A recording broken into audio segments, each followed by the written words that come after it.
Welcome to the hottest political podcast on the net today. Hello, my name is Greg Hyatt, and I'm your show host here on A Viewpoint. Are you looking for the truth in news? Tired of all the lies from mainstream media outlets? Good news! You've landed in the right spot. We cover the latest news that affects your life. We tell you what others don't want you to hear.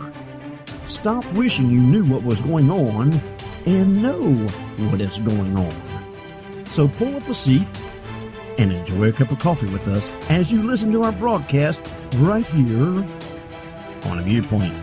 Stick around. I'll be with you in just a brief moment.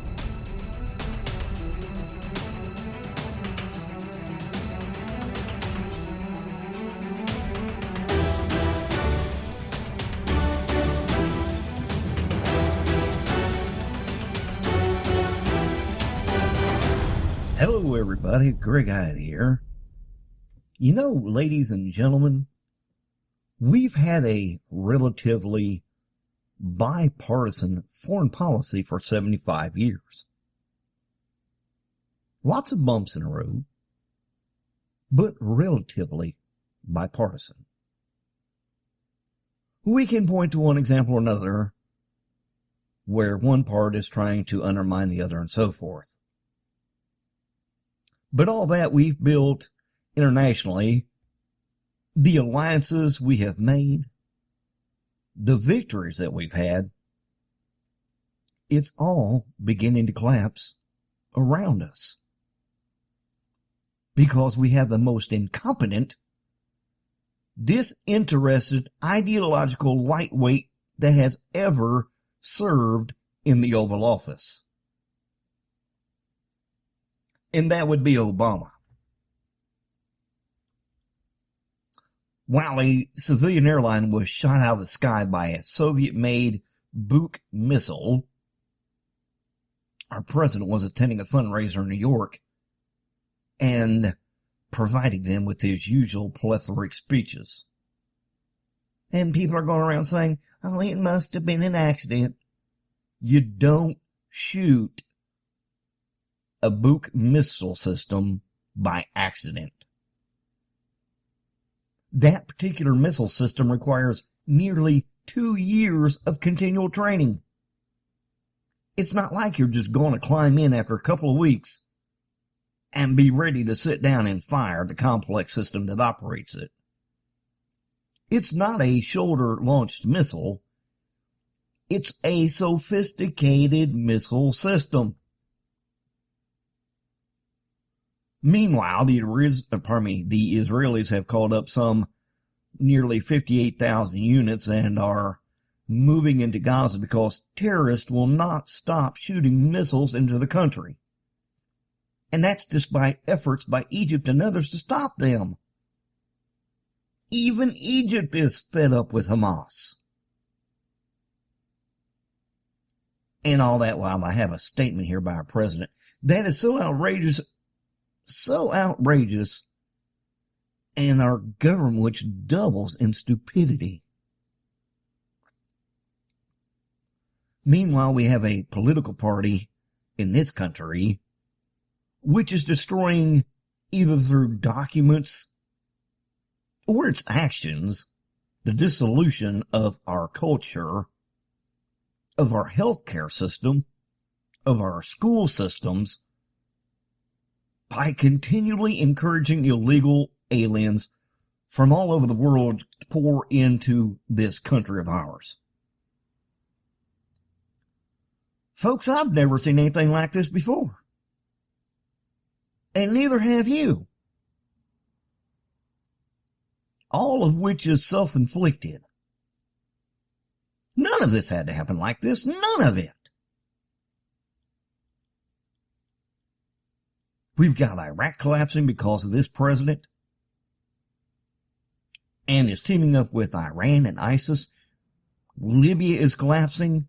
North Africa and Algeria. China on the move trying to claim the entire China Sea. And Vietnam is now coming to us for help. countries from the south flooding our country with illegals, and not with their scientists, not with their engineers, not with their skilled laborers, but with their sick, and with their poor, and with their illiterate, and for all we know, emptying their prisons and sending them all this way as well. This airliner, Flight M17, out of Holland, was shot out of the sky intentionally with a Buk missile, a Russian-made missile system.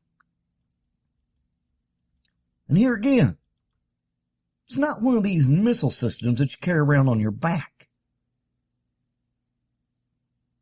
Is this not a wake-up call again? Does this not remind you of 9/11? It's going to happen again, and it's going to happen in this country. This was an attack which was intentional. It's going to happen here, and it's going to happen again soon. You know, ladies and gentlemen, let me be the first to say, and I'll take all the heat and criticism I get, this is a very sick man, this Obama. There is something out of kilter. There's a screw loose. Something's not right when your ally, Israel, is at war, and when an airliner is shot out of the sky. And let me say one other thing as I get to one after another here today. I am sick and tired of the propaganda statements from Putin, who is a fascist. I am sick and tired for the apologist who says, oh, he has the right, or he hasn't committed a crime, or it's his country. To that I say, bullcrap. The Cold War is on again. And it's not because of our making, but because of his. And because of Obama's utter and complete impotence and incompetence. And you liberal Democrats out there, this is what happens when you take a man, but who a few years earlier was nothing but a community organizer and a state Senate backbencher, and put him into the office of the presidency. What did you think you was going to get? What did you expect? He's out on the golf course, patting this butt, that butt, shaking his hand, that hand, doing all these benefits. Oh, he might be an awesome teleprompter, and he might be pretty good at organizing some benefits, but when it comes to leading a country, he don't know jack squat. Why does this man still occupy the Oval Office? Well, it's simple. You nominated him. You elected him. Not only did you elect him, you elected him twice. And the entire world is paying the price. And guess what? So are we. And so will your children. And your children's children. And so will every generation after this one. Now let's take a look at some of this one at a time here. A surface-to-air missile tracked by European and the United States intelligence was fired in this area or zone with pro-Russian separatist control. The idea that the Ukrainian government fired it is so absurd, but yet the Russian propaganda machine is out. And unfortunately, even on talk radio and TV, using these same useful idiots, claiming, oh, it had to be Ukraine that fired it. It just had to be. People need to figure out that Ukraine is trying to protect himself from Mother Russia taking over. Why do you think? What would be in their self-serving interest to shoot down a commercial airliner when they're more worried about trying to defend themselves from a massive invasion of Mother Russia. And of course, there are the usual idiots out there who embrace every conspiracy theory we can think of. Our Pentagon. I guess they're in on this conspiracy too. According to the experts over at Fox News, their Pentagon source informs them that this just is an extremely sophisticated missile system, which we've already discussed. You don't just start firing off missiles and hit your target. It's not like playing hide and go seek and get lucky. You have a very complex radar system interacting with other radar systems. You're hitting a plane that is going approximately 500 miles per hour at nearly over 30,000 feet. It's not a matter of luck. It's a matter of skill. And it's a matter of utilizing a sophisticated missile system like we've already discussed and covered. And our Pentagon is telling Fox News that either separatists trained by Russians or Russians in Ukraine had to be the ones who shot this airliner down.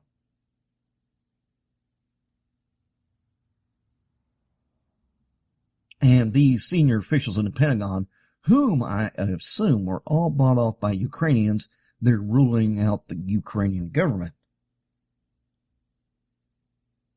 And of course, there are some other interesting facts here.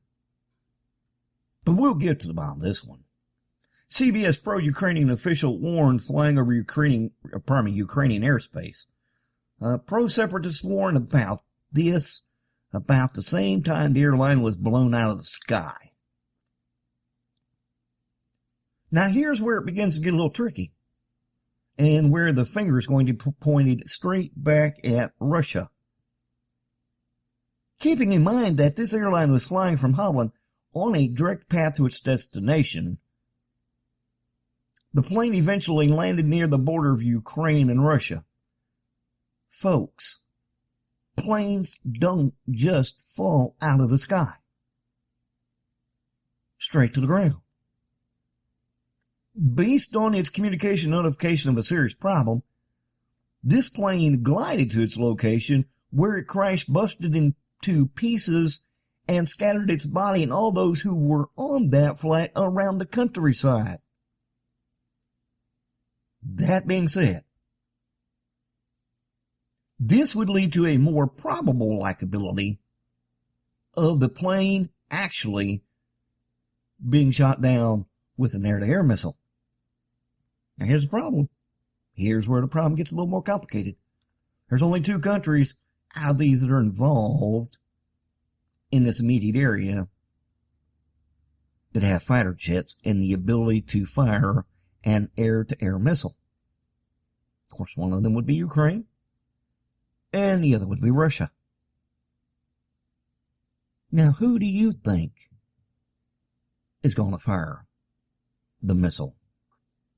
Now, that's just another outtaken probability, okay? We've already ruled out Ukraine and how they're trying to preserve themselves from a Russian takeover. Are you starting to see how this is going to unfold? Let me ask you this. Is there any evidence that Ukraine has been firing Russian-made Buk missiles? Anywhere? By anyone? At any time? The Pentagon, according to Fox News, says that all roads lead to Russia. And by that I mean either directly or indirectly. And the fact that Putin, the fascist, wasn't intervening in Georgia, Crimea, the Ukraine, obviously none of this would have happened. Being sarcastic, folks, if you couldn't